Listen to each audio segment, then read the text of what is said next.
লাহে লাহে বুঢ়া মানুহ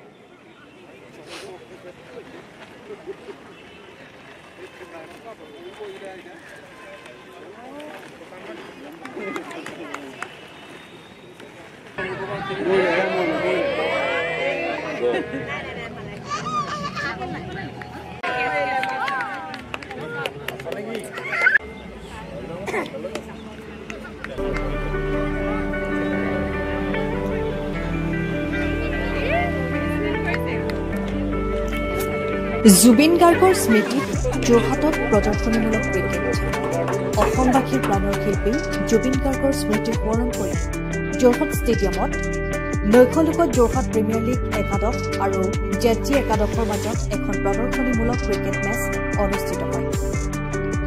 মায়াবিনী গীত পৰিৱেশনেৰে আৰম্ভ হোৱা মেচখনত জেডজি একাদশ 3 উইকেটত জয়ী হয়।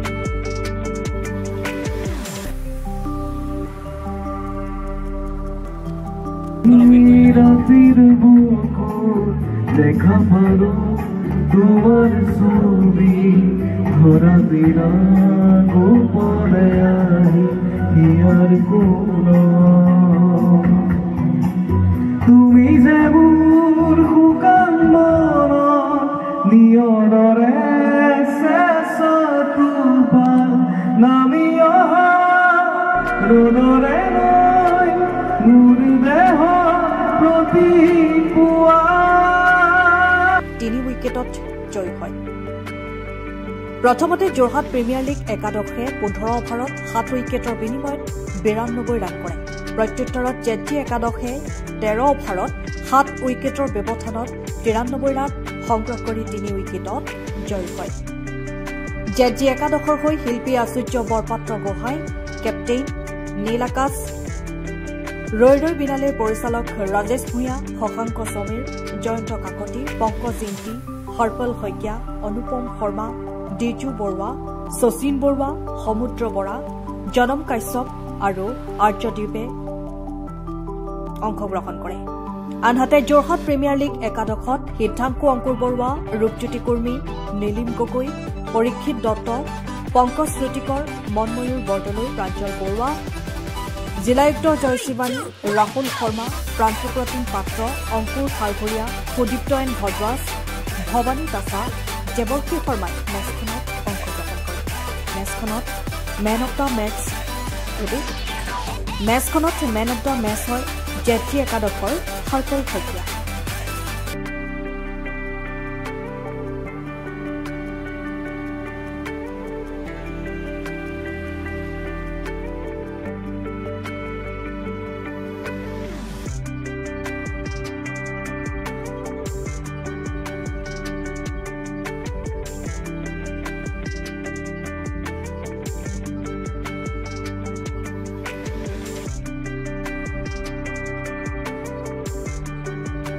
এক্সিবিশন মেচ সেলিব্ৰিটি মেচ আজি খেলিবলৈ আজি ইয়াত আহি উপস্থিত হৈছোঁ। মই এট দ্য ভেৰি আউটছেট আমি সকলোৰে মৰমৰ জুবিন গাৰ্গ প্ৰাণৰ শিল্পী যোনে আজি আমাৰ মাজত নাই, তেখেতৰো মই JPL-ৰ অৰ্গেনাইজিং টিমৰ লগত ডিছকাছ কৰি আছিলোঁ আৰু তেখেতৰো আজি আহি ইয়াত এই মেচ খেলা প্লানিং আছিলে, শ্বেডিউলত আছিলে। তো তেখেতৰে স্মৃতিতে আমি আজি এই মেচ খেলি আছোঁ আৰু তেখেতক মই শ্ৰদ্ধা নিবেদন কৰিছোঁ। প্ৰাণৰ শিল্পী জুবিন গাৰ্গ ডাঙৰীয়াক শ্ৰদ্ধাঞ্জলি জ্ঞাপন কৰিছোঁ। তেখেতক প্ৰত্যেক মুহূৰ্ততে আমি মিছ কৰি আছোঁ। আৰু যোৰহাট প্ৰিমিয়াৰ লীগ দ্বিতীয় ছিজন যোৰহাটৰ যিসমূহ খেলুৱৈ একত্ৰিত হৈ পেলাই আজি কেইটা বৰ্ষ ধৰি এই খেল অনুষ্ঠিত কৰিছে আৰু এটা নতুনত্ব আনিছে খেলৰ।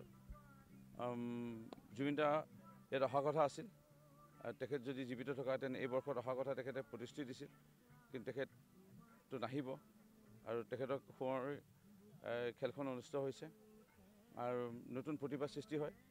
আৰু এতিয়া প্ৰফেশ্যনেল ক্ৰিকেট বা খেলত প্ৰফেশ্যনেল যি আহিছে, মোৰ বিশ্বাস এই খেলখনে নতুন প্ৰজন্মৰ খেলুৱৈ সৃষ্টি কৰাৰ লগতে নতুন প্ৰজন্মৰ খেলুৱৈসকলক আৰু অধিক কষ্টৰে ত্যাগ মনোভাৱেৰে তেওঁলোকক খেলিবৰ বাবে উৎসাহিত কৰিব। শেহতীয়াকৈ উমা চেত্ৰীক আমি সকলোৱে অভিনন্দন জনাইছোঁ। তাই সাফল্যটো আমাৰ এটা নতুন বাৰ্তা আনিছে যে অসমৰ সন্তানো জগত জিনিব পাৰে, অসমৰ সন্তানে ভাৰতৰ হৈ খেলিব পাৰে, ৱৰ্ল্ড কাপ জিকিব পাৰে। উমা চেত্ৰী অংশগ্ৰহণ ৱৰ্ল্ড কাপৰ ইণ্ডিয়া টীমত এইটো এটা ডাঙৰ সাফল্য আৰু তাৰ মাজতে জয়ন্ত প্ৰিমিয়াৰ লীগে এটা নতুনটো আনিব মোৰ দৃঢ় বিশ্বাস ক্ৰিকেটখনত।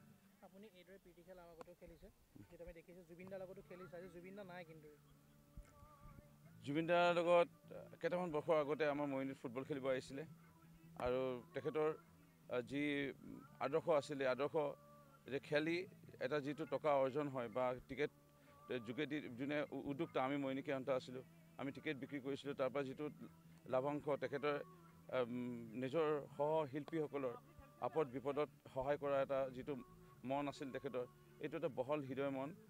খুব কমটি সংখ্যক শিল্পীয়ে এনে চিন্তা কৰে। তাৰ মাজত জুবিন গাৰ্গ ডাঙৰীয়াৰ এই চিন্তা আমি শলাগ ল'ব লাগিব। এতিয়াও এইটোৱে ক'ম যে আজি শেহতীয়াকৈ বাঁহীবাদক দীপক শৰ্মা ডাঙৰীয়াৰ তেখেতৰো চিকিৎসাৰ বাবে অসমৰ বিভিন্নজনে দান বৰঙণি আগবঢ়ালে, সহায় কৰিলে, অসম চৰকাৰ সহায় কৰিলে। এনেধৰণৰ আমি অসমত ইজনে সিজনক আমি আপদ বিপদে সহায় কৰিব পাৰোঁ আৰু এনেধৰণৰ আমাৰ মানৱতা জীয়াই থাকক। জুবিন গাৰ্গ ডাঙৰীয়াৰ যি আদৰ্শ সেইটো জীয়াই থাকক। আৰু এটা কথা ক'লোঁ, জুবিন গাৰ্গৰ শেষৰখন চিনেমা যে ৰৈ ৰৈ বিনালে, এখন পাইৰেচি ক্ষেত্ৰত আজি মুখ্যমন্ত্ৰীও কঠোৰ হোৱা দেখা পোৱা গৈছে, কি ক'ব ক্ষেত্ৰত? চাওক, মইতো হল চিনেমা আৰম্ভ হোৱাৰ আগতে হলত মই সকলোকে থিয় হৈ কৈ দিছিলোঁ যে নকৰিব পাৰে, অকণমানো ঘৰত দেখুৱাওঁ, ঘৰৰ মানুহক বোলে দেখাওঁ বুলিও ভিডিঅ' নকৰিব, চবেই অফ কৰি দিয়ক বুলি কোৱা হৈছিলে আৰু চবেই অফ কৰি দিছিলে মোবাইল। এইটো নিজৰ এটা দায়িত্ববোধ থাকিব লাগে আৰু চোৱা যায় যদি এইটো এচাম চেঙেলীয়া ডেকা যুৱকে কৰি আছে আৰু সেইসকলক পুনৰবাৰ আহ্বান জনাইছোঁ আৰু আইন এটা যে তেওঁলোকে আইনৰ আওতাত নাহক। আৰু মুখ্যমন্ত্ৰীক অনুৰোধ জনাইছোঁ যে এনেকুৱা কোৱাৰ পিছতো, ইমানখিনি কোৱাৰ পিছতো যদি কোনোবাই এনেধৰণৰ কাম কৰিবলৈ সাহস কৰিছে, এই তেওঁলোকৰ ওপৰত কঠোৰতম আইন আনিব লাগে। আইনী ব্যৱস্থাৰ যোগেদি মানে যাজীৱন কাৰাদণ্ড তেওঁলোকক বিহিব লাগে।